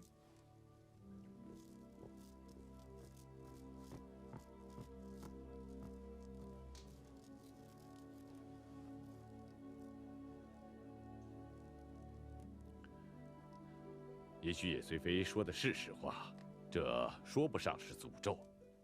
我但愿自己能长生不老，可是我的头发，还是白了。我不知道会不会真的倒在征战的路上。哭什么？死在马上是蒙古巴特尔的荣耀吗？至于传国嘛，因为我不是继承先人手里的汗位，而是自己打出的天下，所以把这件事情给疏忽了。大汗，臣妾以为叶随姐姐的意思也是有道理的。不过传国是件大事，必须传给战功卓著的嫡生亲子。我的儿子太小，又没有经过战争，所以臣妾以为应该在国后博尔帖的4个杰出儿子中，选出大汗国的继承人。好，准奏。主持，你是长子，你说说这件事怎么定好啊？父汗，你让朱赤先说，是不是要把天下委托给这个密尔契人那里捡来的野种？你说什么？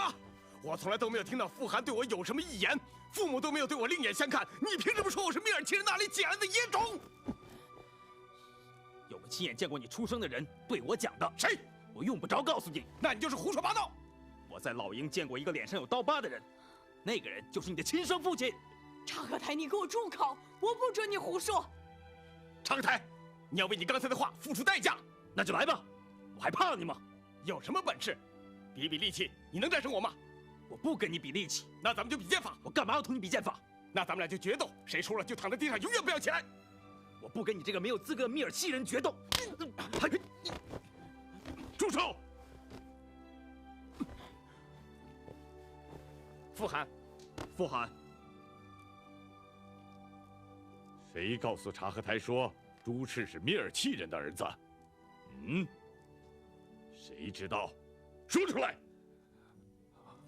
我知道，是扎木和阿勒坦所审理的堂兄胡查尔告诉察合台的。察合台，是吗？是。胡查尔是恨你父亲不死的豺狼，我悔恨没有早一点割下他散布毒眼的舌头。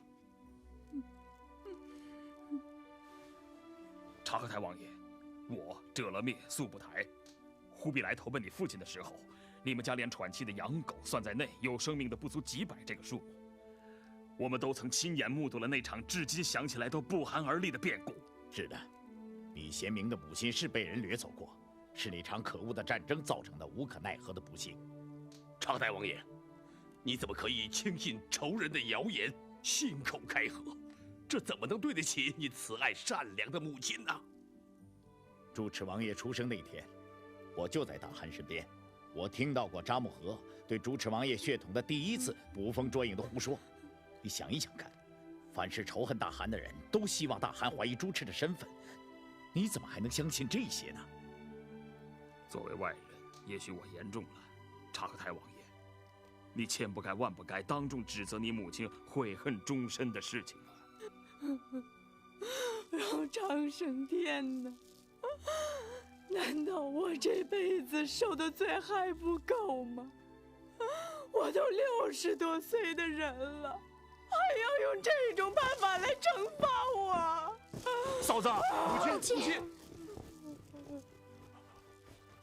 报应。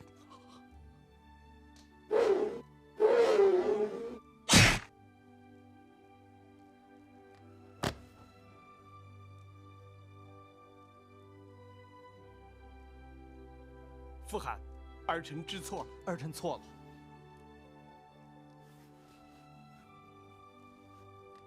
母亲，波尔舒叔叔他们不是已经教训过二哥了吗？阿勒和别急，我想死。母亲，快别说傻话了，母亲。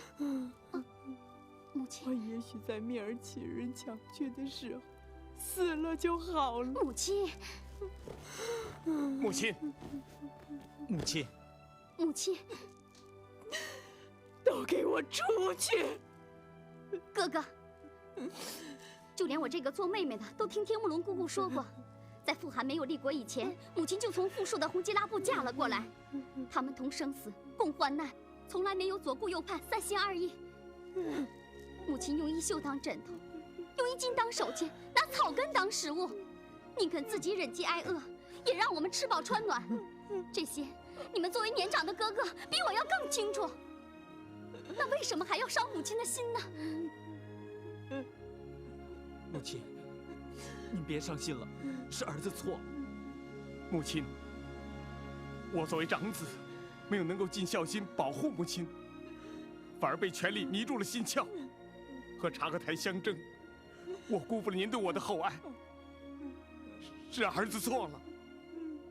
母亲，是儿子错了。母亲，你要是实在气不顺，你就打我们吧。母亲，求求您别哭了。母亲，哥哥们知错了，您就宽恕他们吧啊！从今以后，你们能不能不要自相争斗，行吗？行，母亲。好了，去找你们的傅寒，认个错吧。是，母亲。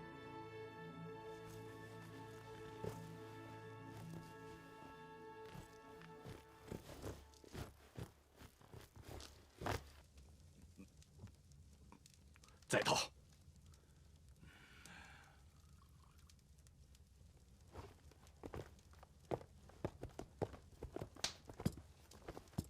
参见傅寒。参见傅寒。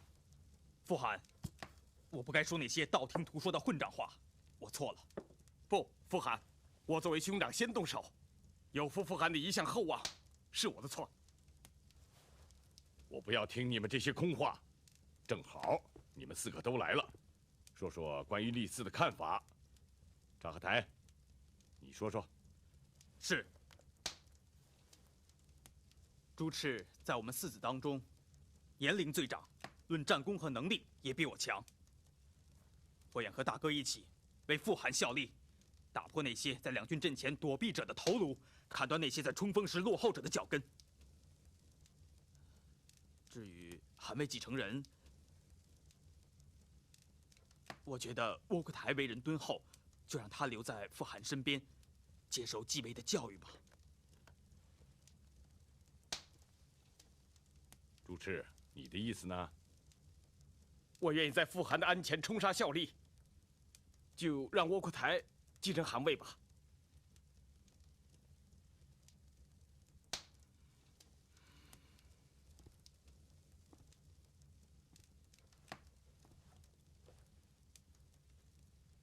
你们说的都是真心话吗？我绝不自食其言，我从不出尔反尔。窝阔台，让你继承汗位，你怎么想？傅寒将恩，让我说话，我能说些什么呢？说自己不行吗？不，我想能让傅寒放心的，是一个尽心竭力发扬傅寒事业的继承人。我尽管知道，我有很多不如哥哥和弟弟的地方，但我一定会尽力而为，把事情办好。拖雷，你也说说。我尊重傅寒和兄长们的意见，我愿在傅寒指定的兄长身旁，提醒他忘掉的事情，弥补他睡时的疏忽。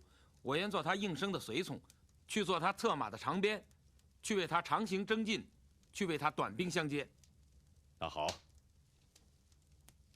将来的汗位就由窝阔台来继承，诸王位下也要确定一位继承人，大家不许违背我的旨意，不许撕毁协定，这样才能使我长治久安，汗位永传。你们走吧。儿臣告退。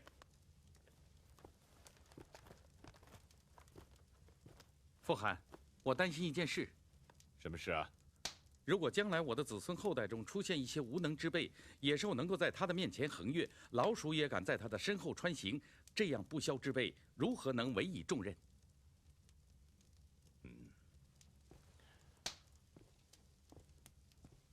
不要紧的，你的子孙之中真的都是这种不才之辈，难道我的其他的子孙之中就不会出现一个旷世英雄吗？那时你就指定他为继承人好了。是，父汗。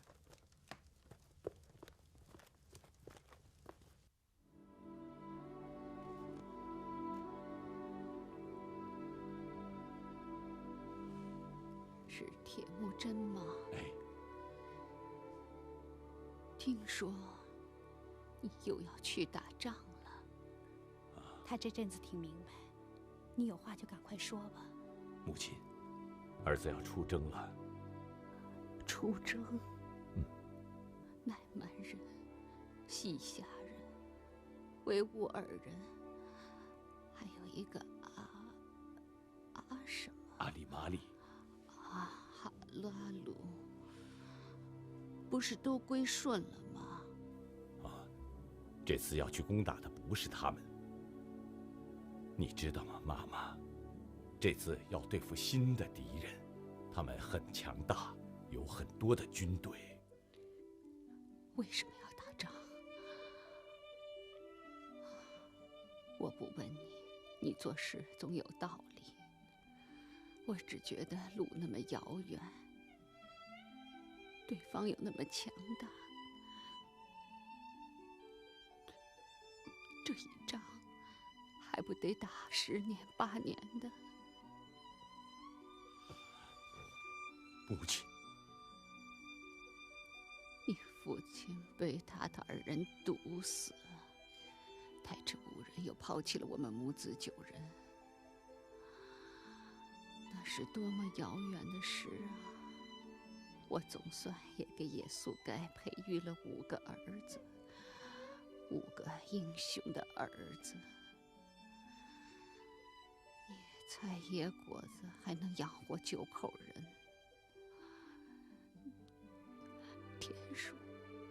田鼠怎么样？田鼠还行。样子不好看，他又糊涂了。好了，不哭了啊！好了，不哭了。一会儿啊，我带你去看猛骆驼下羔子，啊！不哭了啊！不哭了哦，一会儿。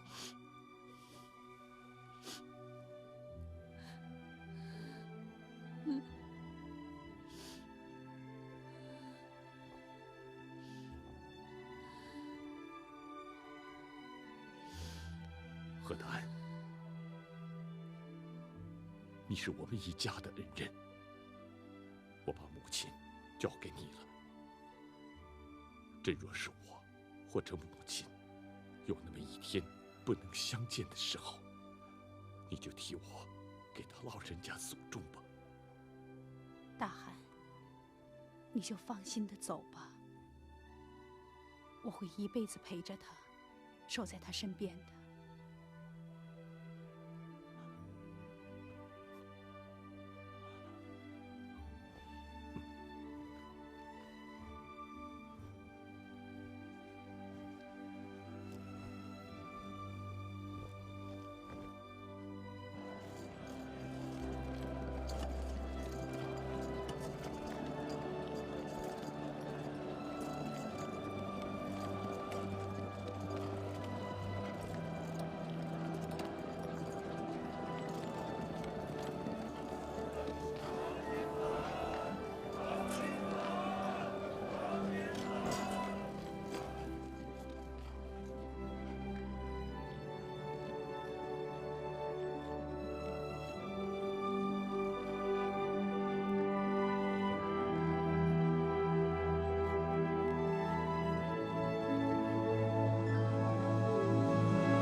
你什么时候能回来？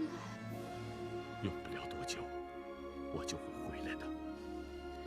你又骗我！我听说你要去的地方很远很远，你又是去打仗，我还能见到你吗？母亲，即使你能回来，我都快80岁了，你还能见到我吗？母亲。